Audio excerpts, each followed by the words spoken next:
So I'm back here in what we call the septic field because this is our septic mound.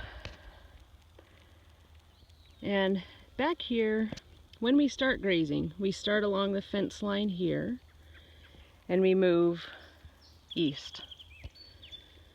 So I'm guessing they have not grazed back here, the sheep have not grazed back here for a month, maybe 6 weeks. I have it all written in the records in the house. It's interesting, you can see right down here where I mow to set up the net, well, at least where I did the last time. It's always interesting when you can see the grass grow back and the difference from where it was mowed to where it was grazed. The only difference is there's nothing seeded and there's no reedy grasses that are still there. So we haven't had rain, gosh, in a couple of weeks. All we've had is dew. We've had some cloudy, cooler days, but we've had some pretty warm days too. For our climate, we tend to hover this time of year around 70, and then in our mid 70s. And that's our optimal grass growing temperatures. We are also in a heavy clay, and so the soil dries up quickly, which is why I'm trying this year to not mow at all. So these fields have not been mowed at all. This is July 11th. Last year in August, we had to start feeding hay. And I'm hopeful that this year that won't be the case.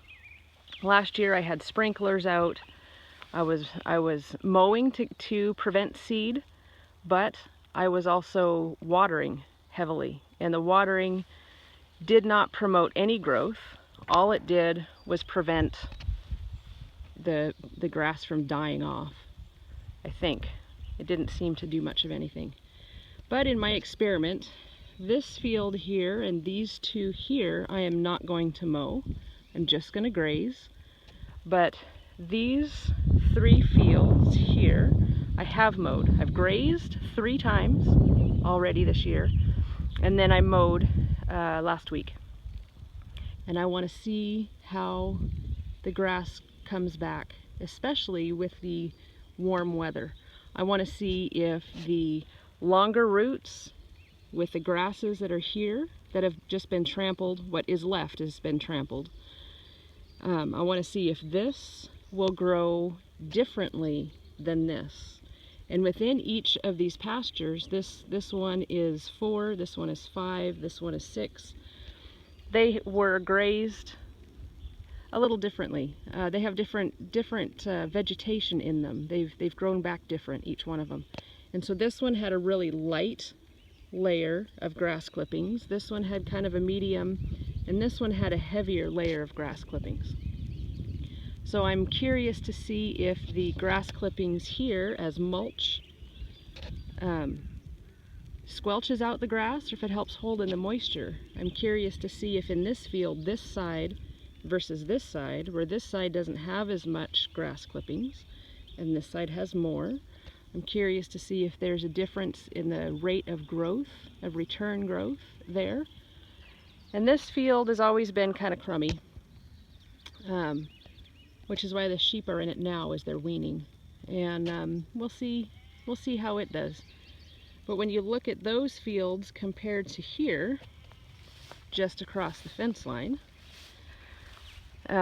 it's striking. It's encouraging.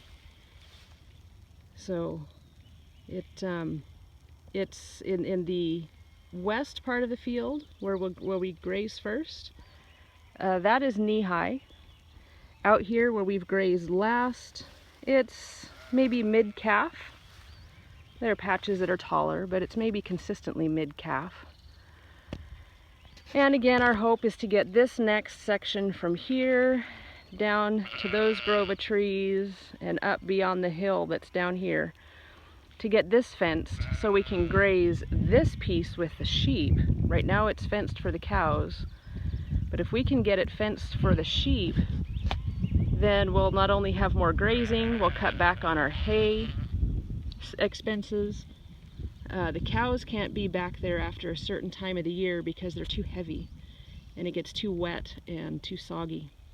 But the sheep are much more light-footed, and so long as we keep them away from the water that's draining off and heading into the creek, keep them at a proper distance, we should have a lot of grazing space back there. It's only been the last month or so it's been dry enough we could get the tractor back there, but it just hasn't worked out to start that project yet. Hopefully, since that's next on the list, the other crises have been addressed. Hopefully we can get back on track with our plan. But this is our pasture update for Tuesday, July 11th. I did look at some of the trees this morning already. They look great. I have not looked at these trees yet for a couple of weeks since I had the sheep in here last. And that one looks pretty good. That one over there is looking pretty good. This one is actually a tall shrub, and the goats got over the top and pushed the fencing down so they could eat it, but it looks like it'll survive. The one here, this is a little leaf tree here. You can kind of see it. It looks pretty good. And then there should be one more here. Here we go.